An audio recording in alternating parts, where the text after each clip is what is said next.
মির্জা ফখরুল ইসলাম আলমগীর রাষ্ট্রপতি হতে যাচ্ছেন এমন সম্ভাবনাকে সামনে রেখে বিএনপির রাজনীতিতে নতুন সমীকরণ নিয়ে আলোচনা শুরু হয়েছে। দেশের অন্যতম প্রধান রাজনৈতিক দলের মহাসচিব এবং স্থানীয় সরকার মন্ত্রী রাষ্ট্রপতির দায়িত্ব নিলে একই সঙ্গে দল ও সরকারে তৈরি হবে দুটি গুরুত্বপূর্ণ শূন্যতা। সেই শূন্যতা কিভাবে পূরণ হবে, কে আসবেন বিএনপির ভারপ্রাপ্ত মহাসচিব হিসাবে, মন্ত্রিসভায় স্থানীয় সরকার মন্ত্রণালয়ের দায়িত্ব কে পাবেন এবং মির্জা ফখরুলের সংসদীয় আসনে উপনির্বাচনে কাকে মনোনয়ন দেওয়া হবে, এসব প্রশ্ন ঘিরেই এখন দলের ভেতরে বাইরে কৌতূহল। Premium commercial space is now for rent. Featuring ample parking and excellent accessibility, this 4,200 square foot space is ready. Elevate your business and call us today. বিএনপির একাধিক স্থায়ী কমিটির সদস্যের সঙ্গে কথা বলে জানা গেছে, মির্জা ফখরুল রাষ্ট্রপতি হলে তাৎক্ষণিকভাবে দলের মহাসচিব পদে পূর্ণাঙ্গ পরিবর্তনের পরিবর্তে কাউকে ভারপ্রাপ্ত মহাসচিব হিসাবে দায়িত্ব দেওয়ার সম্ভাবনাই বেশি। কারণ দলীয় সূত্রগুলোর ভাষ্য অনুযায়ী চলতি বছরের নভেম্বরের শেষ অথবা ডিসেম্বরের দিকে জাতীয় কাউন্সিল আয়োজনের প্রস্তুতি রয়েছে। ফলে কাউন্সিলের আগে স্থায়ীভাবে নতুন মহাসচিব নির্বাচনের বদলে অন্তর্বর্তী ব্যবস্থা নেওয়া হতে পারে। এই সম্ভাব্য রদবদলের কেন্দ্রে সবচেয়ে বেশি যে নামটি আলোচনায়, তিনি বিএনপির সিনিয়র যুগ্ম মহাসচিব রুহুল কবির রিজভী আহমেদ। দীর্ঘদিন ধরে দলের সাংগঠনিক কর্মকাণ্ড, আন্দোলন সংগ্রাম এবং মাঠ পর্যায়ের নেতাকর্মীদের সঙ্গে যোগাযোগে সক্রিয় থাকা রিজভীকে মহাসচিবের দায়িত্বে আনার সম্ভাবনা নিয়ে দলটির বিভিন্ন পর্যায়ে আলোচনা চলছে। বিএনপির যুগ্ম মহাসচিব আব্দুস সালাম আজাদ মনে করেন, মির্জা ফখরুল রাষ্ট্রপতি হলে ভারপ্রাপ্ত মহাসচিব হিসাবে রুহুল কবির রিজভীর সম্ভাবনাই বেশি। তার যুক্তি, দীর্ঘ সময়ের রাজনৈতিক প্রতিকূলতার মধ্যে দলকে সংগঠিত রাখা এবং রাজপথের কর্মসূচিতে নেতৃত্ব দেওয়ার ক্ষেত্রে রিজভীর ভূমিকা গুরুত্বপূর্ণ। তবে মহাসচিবের পদটি যে কেবল রিজভীর জন্যই নির্ধারিত এমন কোনো সিদ্ধান্ত এখনো হয়নি। আলোচনায় রয়েছে আরও কয়েকটি নাম। বিএনপির স্থায়ী কমিটির সদস্য সালাহউদ্দিন আহমদ, যুগ্ম মহাসচিব হাবিবুন নবী খান সোহেল সহ কয়েকজন নেতার নামও সম্ভাব্য ভবিষ্যৎ নেতৃত্বের আলোচনায় রয়েছে। বিএনপির ভাইস চেয়ারম্যান শামসুজ্জামান দুদুর বক্তব্যে অবশ্য নতুন একটি সম্ভাবনার ইঙ্গিত পাওয়া যায়। তার মতে, তুলনামূলক তরুণ কোনো নেতাকেও মহাসচিবের দায়িত্ব দেওয়া হতে পারে। কর্মী বান্ধবতা, সাংগঠনিক দক্ষতা এবং দলের চেয়ারম্যান তারেক রহমানের সঙ্গে কাজের সমন্বয় নতুন মহাসচিব বাছাইয়ে এসব বিষয় গুরুত্বপূর্ণ হতে পারে বলে মনে করেন তিনি।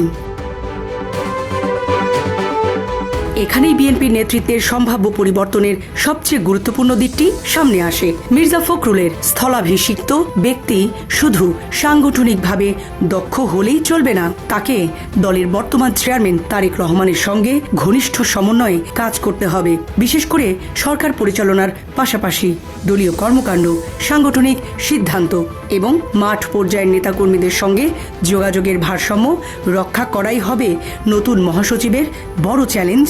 রুহুল কবির রিজভী নিজে অবশ্য সম্ভাব্য মহাসচিব হওয়ার আলোচনায় কোনো অবস্থান নিচ্ছেন না। তার বক্তব্য, তিনি দলের প্রতি শতভাগ আনুগত্য নিয়ে দায়িত্ব পালন করছেন এবং দলের নেতৃত্ব তাকে যে দায়িত্ব দেবে সেটিই পালন করবেন।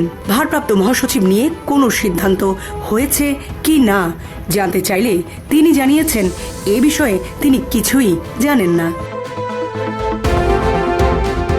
মির্জা ফখরুলের রাষ্ট্রপতি হওয়ার সম্ভাবনার সঙ্গে বিএনপির স্থায়ী কমিটিতেও তৈরি হতে পারে নতুন সমীকরণ। রাষ্ট্রপতির দায়িত্ব নিলে তার স্থায়ী কমিটির পদ শূন্য হবে। এর আগে মেজর হাফিজউদ্দিন আহমদ স্পিকার হওয়ার কারণে স্থায়ী কমিটির একটি পদ শূন্য হয়েছে বলে দলীয় সূত্রগুলো জানিয়েছে। ফলে শেষ পর্যন্ত দুটি পদ একসঙ্গে পূরণের প্রশ্ন সামনে আসতে পারে। স্থায়ী কমিটির সম্ভাব্য নতুন সদস্য হিসাবেও কয়েকজনের নাম ঘুরছে। বিএনপির ভাইস চেয়ারম্যান আব্দুল আওয়াল মিন্টু, মোহাম্মদ শাহজাহান ও শামসুজ্জামান দুদু, দলের চেয়ারম্যানের উপদেষ্টা জয়নুল আবেদিন ফারুক এবং সিনিয়র যুগ্ম মহাসচিব রুহুল কবির রিজভীর নাম রয়েছে আলোচনায়। তবে জাতীয় কাউন্সিলের সামনে থাকায় এখনই এসব পদ পূরণ না করার সম্ভাবনাও রয়েছে। দলের ভেতরের এই পরিবর্তনের সঙ্গে সরকারের সম্ভাব্য রদ বদলের প্রশ্নটিও জড়িয়ে আছে। মির্জা ফখরুল বর্তমানে স্থানীয় সরকার মন্ত্রণালয়ের দায়িত্বে রয়েছেন। তিনি রাষ্ট্রপতি হলে স্বাভাবিকভাবেই মন্ত্রিসভায় তার জায়গাটি শূন্য হবে। ফলে স্থানীয় সরকার মন্ত্রণালয়ের দায়িত্ব কে পাবেন সেটি নিয়েও শুরু হয়েছে আলোচনা।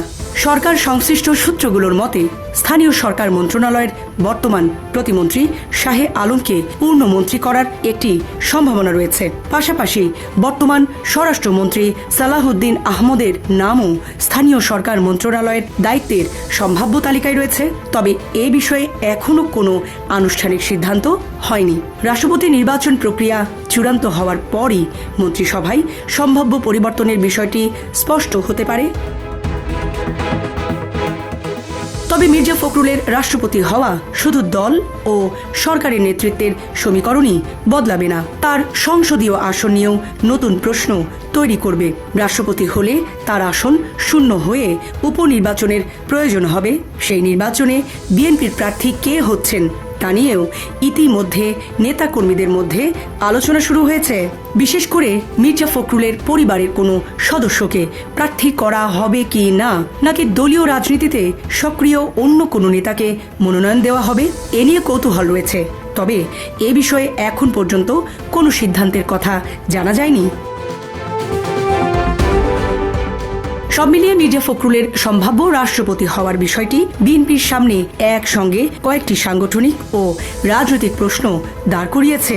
মহাসচিব পদে কে আসবেন, স্থায়ী কমিটির শূন্যতা কিভাবে পূরণ হবে, স্থানীয় সরকার মন্ত্রণালয় কার হাতে যাবে এবং মির্জা ফখরুলের আসনে উপনির্বাচনে কে হবেন বিএনপি প্রার্থী, প্রতিটি সিদ্ধান্তের সঙ্গে জড়িয়ে আছে দলের ভবিষ্যৎ নেতৃত্বের সমীকরণ।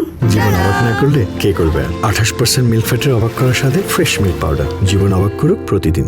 সবচেয়ে গুরুত্বপূর্ণ বিষয়, বিএনপির জাতীয় কাউন্সিল যদি বছরের শেষ দিকে অনুষ্ঠিত হয় তাহলে এখনকার পরিবর্তনগুলো কতটা স্থায়ী হবে সেটিও দেখার বিষয়। ফলে মির্জা ফখরুলের সম্ভাব্য রাষ্ট্রপতি হওয়ার মধ্য দিয়ে বিএনপিতে যে নেতৃত্ব পরিবর্তনের আলোচনা শুরু হয়েছে তার পূর্ণরূপ হয়তো দেখা যাবে জাতীয় কাউন্সিলেই। তার আগে ভারপ্রাপ্ত মহাসচিবের দায়িত্বে কে আসছেন সেটিই হতে পারে দলের অভ্যন্তরীণ রাজনীতির সবচেয়ে আলোচিত সিদ্ধান্ত। সামরিনা প্রীতি, ঢাকা এক্সপ্রেস।